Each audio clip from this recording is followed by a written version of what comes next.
ওনার বয়স তখন 10 কি 11 বছর।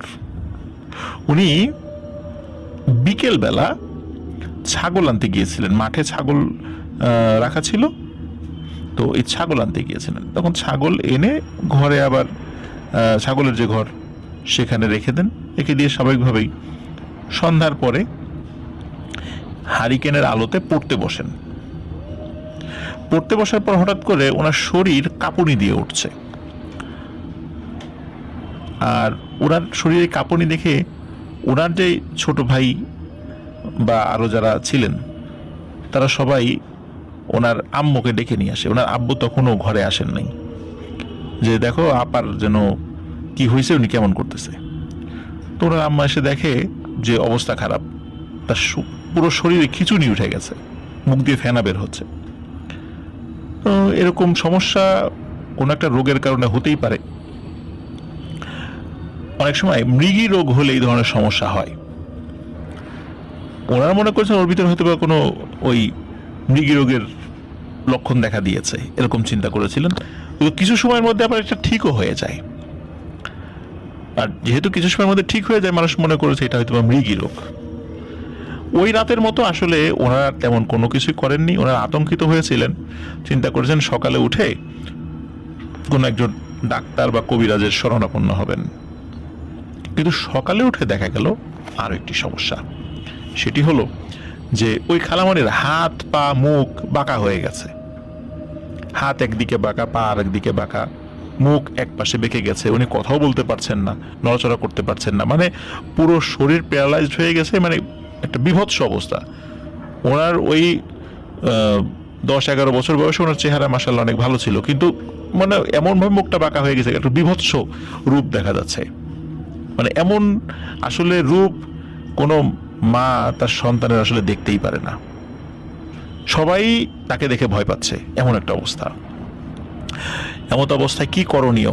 একজন হুজুরের কাছে নিয়ে যাওয়া হলো। তো হুজুর বললেন এর বাতাস লেগেছে। যখন সে ছাগল নিয়ে ফিরছিল সন্ধ্যার একটু আগে, ওই রাস্তা দিয়ে আসার সময় একটা পিশাচ প্রকৃতির জিন তার উপর নজর দিয়েছে, এবং নজর দেওয়ার কারণে রাতের বেলা তার শরীর অসুস্থ হয়ে গিয়েছিল, এবং সকালবেলা এই অবস্থা হয়েছে। এটা জিন ঘটিত একটা ব্যাপার। গ্রামে এটাকে বাতাস লাগা, নজর লাগা এগুলো বলে আর কি। তো এই কারণে এটা হয়েছে। তখন হুজুর বলেন যে এটার চিকিৎসা আছে, সমস্যা নাই, তোমরা ভয় পাও না, আমি চিকিৎসা করব। তো উনি চিকিৎসা করেন। আস্তে আস্তে তার অবস্থার উন্নতি হতে থাকে। এটা যে একবারে ঠিক হয়ে গেছে রাতারাতি, বিষয়টা এমন নয়। একটু ভালো, মুখ স্বাভাবিক হয়েছে, আবার কিছুদিন পর মুখ আবার আগের মতো হয়ে গেছে, হাত পায়ে কিছুটা স্বাভাবিক হয়, আবার বেঁকে যায়। এইভাবে দীর্ঘমেয়াদে ঝাড়ফুঁক এবং তেল মালিশ সহ বিভিন্ন কবিরাজি চিকিৎসা চলতে থাকে। আর স্বাধীনতার আগে তো আসলে ওই সময়ে মানুষ, স্পেশালি গ্রামেগঞ্জে যারা ছিলেন, তারা তো ওই কবিরাজি চিকিৎসার উপরই নির্ভরশীল ছিলেন। তো এভাবে আস্তে আস্তে 5 থেকে 6 মাস সময় লেগেছিল তার পুরোপুরি সুস্থ হতে। তারপরে আবার তিনি স্বাভাবিক হয়ে যান, একদম স্বাভাবিক, ঠিক আগে যেমন ছিলেন। সবাই ধারণা করেছিল যে এই সমস্যা বোধ হয় শেষ হয়ে গেল, কিন্তু না, সমস্যা শেষ হয়নি। সমস্যা কেবল শুরু ছিল। সবাই ভেবেছিল যে বাতাস লেগেছে, ঠিক হয়ে গেছে, কিন্তু নতুন কিছু উপসর্গ যেগুলো দেখা দিল সেগুলো আসলে সহনীয় পর্যায়ে ছিল না। বাড়ির লোকজন লক্ষ্য করলো যে ওই খালামণি উনি যখন খাবার খেতে বসতেন তখন অন্যদের থেকে বেশি খাবার খেতেন।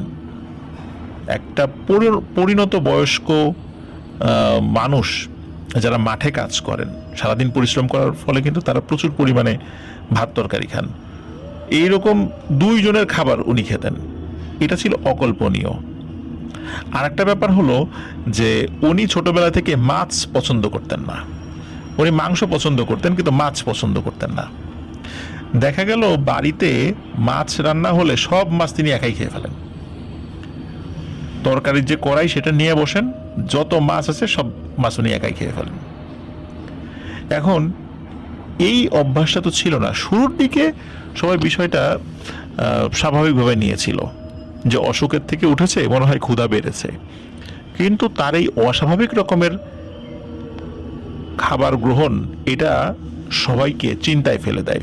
ওনারা যে খুব ধনী পরিবার ছিলেন তা নয়, একটা বাচ্চা মেয়ে সে যদি এই পরিমাণ খাবার খায় এবং বাড়ির অন্য সদস্যদের খাবার খেয়ে শেষ করে ফেলে, তাহলে তাদের স্বাভাবিকভাবেই সেই খাবারের যোগান দেওয়াটা অনেক কঠিন একটা ব্যাপার হয়ে দাঁড়ায়। খুব চিন্তিত হয়ে পড়েন যে ও যে এরকম খাবার খাচ্ছে, এখন তারপরও যেহেতু মেয়ে খাবার খাচ্ছে, বলা তো জানাই তুই এত খাবার খাস কেন, সে মনে কষ্ট পাবে। আর লোকজনও আশেপাশে গ্রামের লোকজন বলবে যে নিজের মেয়ে খাবার খাচ্ছে তাই সেটার খোঁটা দিচ্ছে। এসব চিন্তা করে আসলে অনেক কিছুই ওনারা শুরুর দিকে চেপে যান। কিন্তু এমন একটা ঘটনা ঘটে যেটার প্রেক্ষাপটে তারা আর চুপ থাকতে পারেননি। সেটা হলো ওই খালামণির আব্বা উনি ওই এক হাটবারে বাজার থেকে ফেরার সময় দুটো বড় বড় সাইজের ইলিশ মাছ নিয়ে এসেছিলেন। তো ইলিশ মাছ আনতে আনতে সন্ধ্যা লেগে যায়, মানে সন্ধ্যার পর সেটা রান্নার প্রস্তুতি নিতে হবে। তখন ওই খালামণির আম্মা উনি চিন্তা করেছে যে মাগরিবের আজান দিয়েছে, নামাজ পড়ি, নামাজ পড়ে এসে তারপর রান্নাঘরে এই ইলিশ মাছ কাটবো এবং রান্না করার প্রক্রিয়া শুরু করব। তো উনি ওই মাগরিবের নামাজ পড়তে যাওয়ার সময় রান্নাঘরের মধ্যে একটা মাটির পাত্রের মধ্যে ওই দুটো ইলিশ মাছ রেখে উপরে আরো একটি মাটির ঢাকনা দিয়ে রেখেছেন, সেটার উপর আবার একটা ইট দিয়ে রেখেছেন, যাতে করে কোনো কুকুর বিড়াল ধাক্কা দিয়ে সেই ঢাকনা ফেলে দিতে না পারে এবং মাছ নিয়ে যেতে না পারে। তো উনি নামাজ পড়ে এসে দেখেন যে ওই মাটির পাত্রের উপর ওই ঢাকনাটা ঠিকই আছে, তার উপর ইটও দেওয়া আছে, কিন্তু ওই ইট সরিয়ে যখনই উনি ঢাকনাটা উঁচা করেছেন তখন তিনি প্রচন্ড শকড হন। কারণ হলো সেখানে ওই দুটা মাছের কোনো অস্তিত্বই নেই। মাছ দুটা কোথায় গেল? উনি বলতেছেন এই মাছ নিল কে, মাছ নিল কে, মাছ নিল কে, মানে সবাই এসে বলে যে ভালো করে দেখো মাছ কোথাও আছে, কুকুর বিড়ালে নেয়নি তো? উনি বলছেন না, কুকুর বিড়ালে নিলে তো এই ইট একপাশে পড়ে যাওয়া থাকবে, তারপরে মাটির পাত্রের উপর যে ঢাকনাটা দেয়া আছে সেটা একপাশে পড়ে যাবে, কিন্তু আমি তো একদম স্বাভাবিক এসে দেখেছি ওই মাটির পাত্রের উপর ঢাকনাও আছে, তার উপর ইটও আছে, তাহলে নিশ্চয়ই এটা কোনো কুকুর বিড়ালের কাজ না, এটা কোনো মানুষের কাজ, কোনো চোরে চুরি করেছে, কে নিল? এখন ওই সময় গ্রামে তো লোকবসতি কম ছিল, একটা বাড়ি থেকে আর একটা বাড়ির দূরত্ব বেশি ছিল। তখন ওই খালামণির বাবা উনি বলছেন চোর নিলেও আমাদের দৃষ্টি সীমানার বাইরে যেতে পারে না এত তাড়াতাড়ি, আসো তো সবাই মিলে দেখি আশেপাশে কোনো মানুষ দেখা যায় কিনা। তখন মাগরিবের আজান দিয়ে দিলেও একদম ঘুটঘুটে অন্ধকার কিন্তু হয়নি, কিছুটা আলোর আভা চারদিকে তখনও ছিল। তো ওনারা যতদূর ওই অন্ধকারে দেখা যায় কোনো মানুষের অবয়ব তারা দেখতে পান না। এখন সমস্যা হলো যে তাহলে এটা কে নিল? এর মধ্যে কি হয় যে ওই খালামনের আম্মা সে বলতেছে এই আমার মেয়ে কই, ও কোথায় গেল, ওকে দেখছি না। তখন তাকে খোঁজা শুরু হলো, তাকে খুঁজতে গিয়ে দেখা গেল এক ভয়ানক ঘটনা। পুকুর পাড়ে যে ঘাট রয়েছে সেই ঘাটে সেই খালামণি বসে আছে, পা দোলাচ্ছে, আর ওই যে ইলিশ মাছ, একটা ইলিশ মাছ পাশে রাখা আর একটা ইলিশ মাছের অর্ধেক খেয়ে ফেলেছে। তখন তারা এই দৃশ্য দেখে চিৎকার করে ওঠে। ওনার নাম ছিল ডালিয়া, আমার মনে পড়েছে নাম ছিল ডালিয়া। তখন বলে এই ডালিয়া তুই কি করিস? তখন এই কথা শুনে ডালিয়া ঘুরে তাকিয়েছে, তার মুখ ভর্তি রক্ত, জামা ভর্তি রক্ত, ওই যে ইলিশ মাছের রক্ত আর কি। সে মা বাবার দিকে তাকিয়ে দাঁতগুলো বের করে হেসে দেয়, হেসে দিয়ে ওইখানে অজ্ঞান হয়ে পড়ে যায়। তাকে তাড়াতাড়ি ওইখান থেকে নিয়ে আসা হয়। এই যে আর একটা যেটা ইলিশ মাছ যেটা মানে তখনও অক্ষত অবস্থায় ছিল সেটাও সেখান থেকে নিয়ে আসা হয়। মুখে টুখে রক্ত লেগেছিল, আষ্টে গন্ধ শরীরে, তাকে পরিষ্কার পরিচ্ছন্ন করা হয়।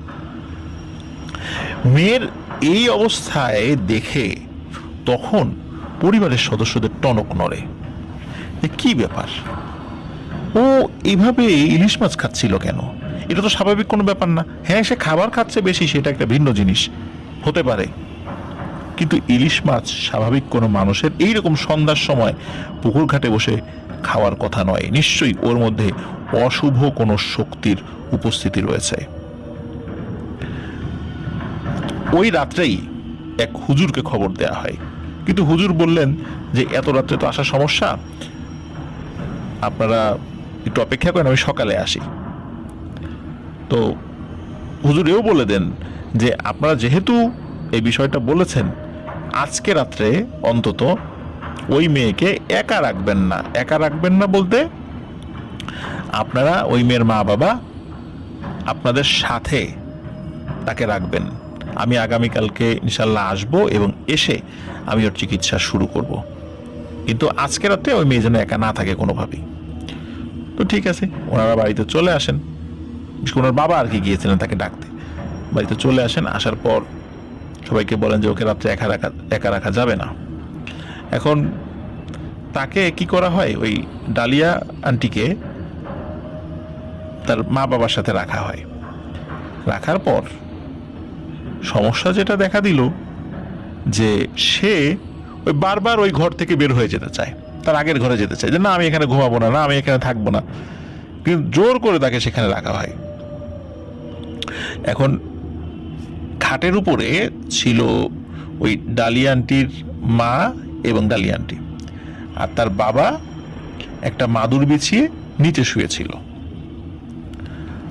রাত আনুমানিক তখন 1:30 কি 2টা। ওই ডালিয়া আন্টির বাবার ওয়াশরুমে যাওয়ার প্রয়োজনীয়তা দেখা দেয়।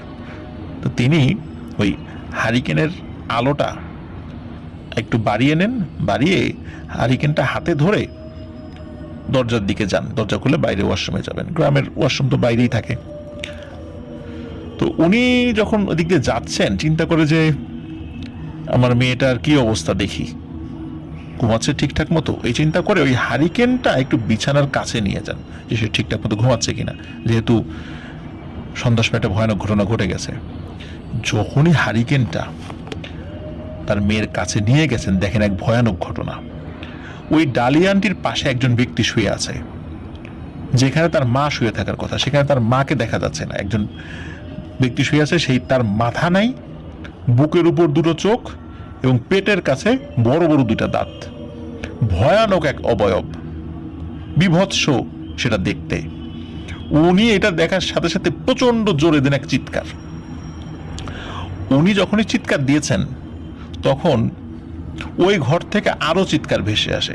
সেটা হলো যে ওনার ওয়াইফ মানে ডালিয়া আন্টির আম্মার গলাও ভেসে আসে, সেও চিৎকার করছে, ওরে বাবারে খেয়ে ফেললো রে, বাঁচাও। ওদিকে তার কয়েক মিনিট পর ওই ডালিয়া আন্টিও চিৎকার শুরু করেছে, এই বাবারে মরে গেলাম, খেয়ে ফেললো, আমারে মেরে ফেললো। এদিকে আবার ডালিয়া আন্টির বাবাও চিৎকার করছে যে কে কোথায় আসিস রে, আমি মরে গেলাম, এই ভূতে ধরলো আমারে খেয়ে ফেললো। ওনাদের এই গভীর রাত্রে চিৎকার চেঁচামেচি শুনে ওই প্রতিবেশীর বাড়ি যেটা ওই দূরে আছে, তারা চিন্তা করছে ওই বাড়িতে ডাকাত পড়ছে। তো এক বাড়ির লোকজন চিৎকার বলছে, এই ডাকাত ডাকাত, ডালিয়াদের বাড়িতে ডাকাত পড়ছে। তখন ওই শব্দ শুনে অন্য বাড়ির যারা লোকজন আছে তারাও লাঠি সোটা নিয়ে বের হয়েছে, দেশি হাতিয়ার যা আছে সেগুলো নিয়ে বের হয়েছে, ডাকাত ধরবে। এখন লোকজন আস্তে আস্তে দেখে ওই বাড়ি একদম ঠান্ডা, কোনো শব্দ নাই। কি হলো, ডাকাত কোথায় গেল? এখন থেকে ডাকাতির কোনো মানে নিদর্শন নাই, ঘরের দরজা ভিতর থেকে বন্ধ, এখন কোনো সারা শব্দও নাই। কিন্তু শব্দ তো হয়েছে, তারা চিৎকার চেঁচামেচি শুনেছে। ওনারা দরজার বাইরে থেকে নক করতে থাকেন, যখন শব্দ পাওয়া যায় না তখন দরজা ভেঙে ফেলেন। দরজা ভেঙে ফেলার পর দেখা গেল ওই ডালিয়া আন্টির মা এবং বাবা 3জনই সেন্সলেস হয়ে পড়ে আছেন। তার অন্য ছোট ভাই বোনরা অন্য ঘরে ছিল, তাদের কিন্তু ঘুমই ভাগে নাই, তারা বলতেই পারে না যে এত কিছু কখন ঘটে গেছে। তাদেরকে যখন মানে জ্ঞান ফেরানো হয়, তখন জিজ্ঞেস করা হয় যে কি হয়েছে। তখন ডালিয়া আন্টির বাবা যে, সে তো বলে যে সে কি দেখেছে, কিন্তু ডালিয়া আন্টির আম্মা বলে আর এক কথা।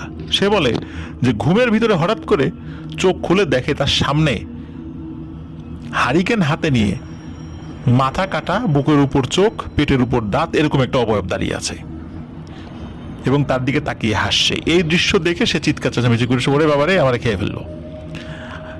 আর ওইদিকে ডালিয়া আন্টি যে, সে এই চিৎকার চেঁচামেচি শুনে তার যখন মানে ঘুম ভেঙে গেছে, সে দেখে তার বিছানার উপর একটা অবয়ব আর বিছানার পাশে দাঁড়ানো হারিকেন হাতে নিয়ে একটা অবয়ব, এই দুইটা অবয়বেরই মাথা নাই, বুকের উপর চোখ, পেটের উপর দাঁত, এইরকম দুইটা অবয়ব তার দিকে তাকিয়ে হাসছে। সেও তখন চিৎকার করে ওঠে, ওরে বাবারে মরে গেলাম, আমারে খেয়ে ফেললো। এখন সমস্যা যেটা হয়েছে সেটা হলো এরা প্রত্যেকেই তিনজনকে একই ধরনের ভয়ানক অবয়বে দেখছিল, এবং যার কারণে তিনজনই একত্রে চিৎকার করছিল, এবং চিৎকার করতে করতে একসময় তারা সেন্সলেস হয়ে পড়ে যান, ভয় পেয়ে, প্রত্যেকেই ভয় পেয়ে সেন্সলেস হয়ে পড়ে গিয়েছিলেন, এবং ঘরের ভেতরেই তো সবাই ছিল, এই জন্য দরজা ভেঙে তাদেরকে উদ্ধার করতে হয়েছিল। তো যাই হোক, যেহেতু এরকম একটা ব্যাপার, খুব সেন্সিটিভ একটা ব্যাপার, ভয়ানক একটা ব্যাপার, এখন এর থেকে বের হয়ে আসতে হবে। ওদিকে সকালবেলা হুজুর আসেন, হুজুর আসার পর তিনি ডালিয়া আন্টিকে দেখেন, দেখার পরে উনি আঁতকে ওঠেন আর সব ঘটনাটা শোনেন যে কি হয়েছে রাতের বেলা, এবং উনি বলেন যে যেই পিশাচটা তার সাথে আরো আগেই লেগেছিল সে আসলে যায়নি, ওই পিশাচটা মাঝে মধ্যে ওর উপর ভর করে এবং এই বাড়িতে আসে, আর এই বাড়িতে আসার পর সে এক ধরনের ভয়ানক মায়াজাল সৃষ্টি করে, এবং এই মায়াজালেই গতকাল রাতে, মানে গত রাত্রে এই ভয়ানক ঘটনাটি ঘটেছে। সে ডালিয়া আন্টিকে ঝাড়ফুঁক করে দেয়, বেশ কিছু নির্দেশনা দেয়, এটা করা যাবে না, ওটা করা যাবে না, এরকম বেশ কিছু কথা বলতে থাকে, এবং পরিবারের সদস্যরা সেই বিষয়টি যেন ডালিয়া আন্টি মেনে চলেন এবং তারাও লক্ষ্য রাখতে পারেন, সেটা অক্ষরে অক্ষরে পালন করার জন্য সেই হুজুরকে বলেন যে আমরা সেটা পালন করব। যে হুজুর আপাতত চলে যায় ওইখান থেকে। তো এর মধ্যে কিন্তু মাঝে মাঝে ওই গ্রামে কিছু ঘটনা ঘটতো। সেটা হলো যে কোনো বাড়ির মুরগি অর্ধেক খাওয়া অবস্থায় পড়ে আছে, কোনো হাঁস অর্ধেক খাওয়া অবস্থায় পড়ে আছে, কবুতরের খোপ থেকে কবুতর বের করে দেখা গেল কবুতরের দেহ ছিন্ন ভিন্ন, আংশিক খাওয়া, আবার পড়ে আছে, মানে এলোমেলোভাবে খাওয়া, পরিপূর্ণভাবে খাওয়া না। সাধারণত কোনো হিংস্র জন্তু জানোয়ার, শিয়াল, বেজি, বা আমরা যেটাকে নেইল বা খাটাস বা গন্ধগোকুল বলি, এরা অনেক সময় এইভাবে খায়। তো সবাই চিন্তা করেছিল যে এগুলো ওই শিয়াল, কুকুর, বেজি বা গন্ধগোকুল এদের কাজ। পরবর্তীতে দেখা গেল যে গরু, ছাগল এগুলো মাঠের মধ্যে মৃত অবস্থায় পড়ে থাকতো, এগুলোও তারা চিন্তা করেছিল যে শিয়াল কুকুরের কাজ। কুকুর তো না, শেয়াল আর কি, কিন্তু শেয়াল কিভাবে একটা গরুকে টেনে হিঁচড়ে গোয়ালঘর থেকে মাঠের মধ্যে নিয়ে যাবে, শেয়ালের শরীরে তো এত শক্তি নেই। তো তারা বিভিন্নভাবে জিনিসটা ব্যাখ্যা করত, চিন্তা করত, কিন্তু এটা কেন হচ্ছিল কেউ কখনো ধরতে পারেনি।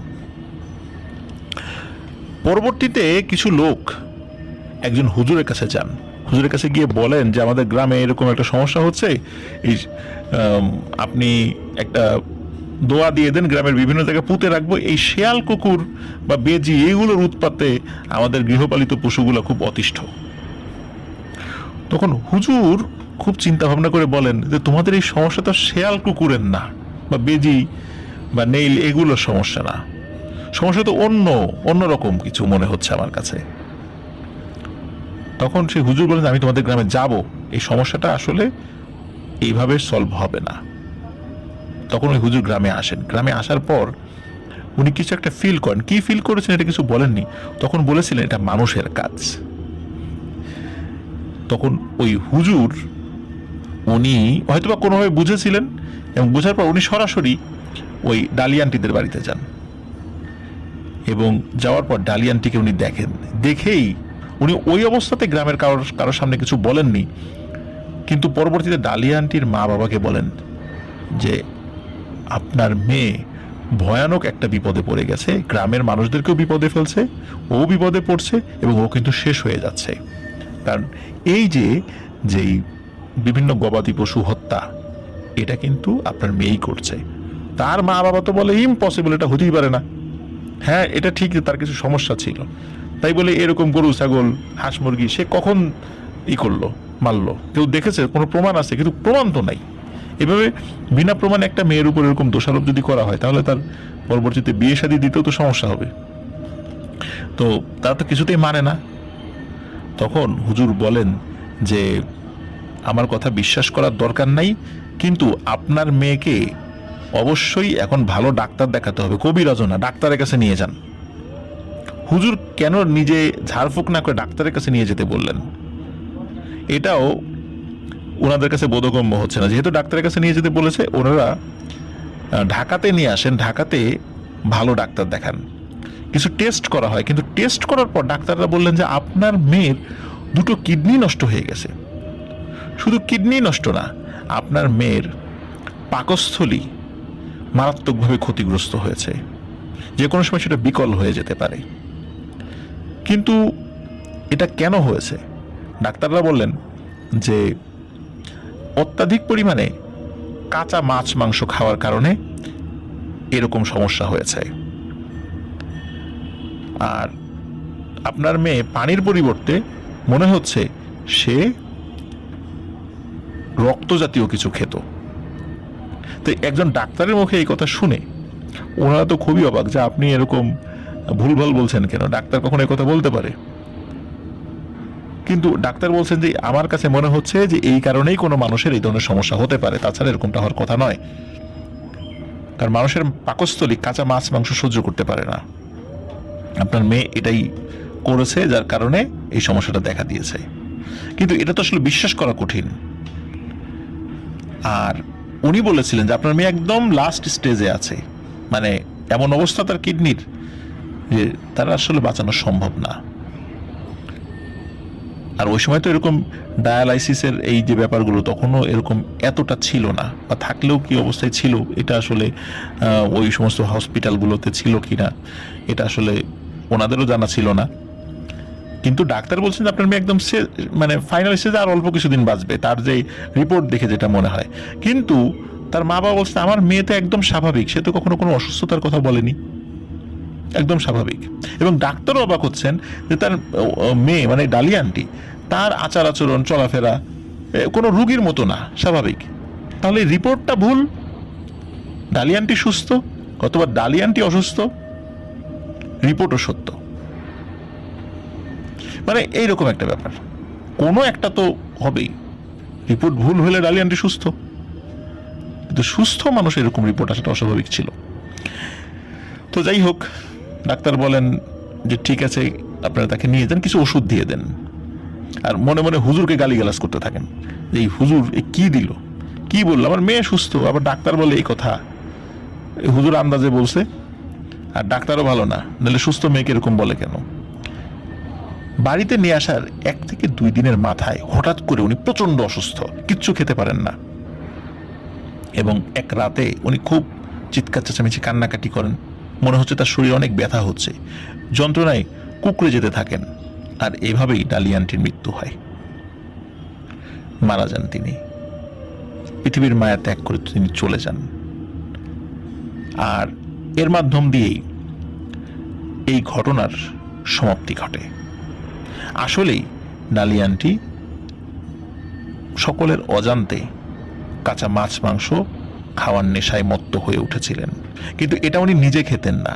তার উপর যখন ওই পিশাচটি ভর করত তখনই এমনটি হতো, যেটা ঘুণাক্ষরেও তার আশেপাশের লোকজন টের পেত না, কখনো কোনো মানুষ ধরতেও পারেনি। কিন্তু ওই হুজুর পরবর্তীতে এটা সকলের সামনে উপস্থাপন করেছেন, যেহেতু তিনি মারা গেছেন, আর তার মা বাবাও এটা মানে স্বীকার করেছিলেন, এবং এটাও বলেছেন সে যদি গিয়েই থাকে কখন যে রাত্রিবেলা যেত এটা আমরা কখনো দেখিনি। আর যেহেতু এর আগে একবার ইলিশ মাছ খাওয়ার একটা ব্যাপার ঘটেছিল, এই কারণে গ্রামের সবাই বলে যে হ্যাঁ এটা হতে পারে, ডালিয়া এটা করলেও করতে পারে। যেহেতু সে নিজে সজ্ঞানে থাকতো না, সে একটা পিশাচের খপ্পরে পড়ে নিজের অজান্তে এই কাজগুলো করত, সকলে তার জন্য সমব্যথী ছিল, সমবেদনা জানায়।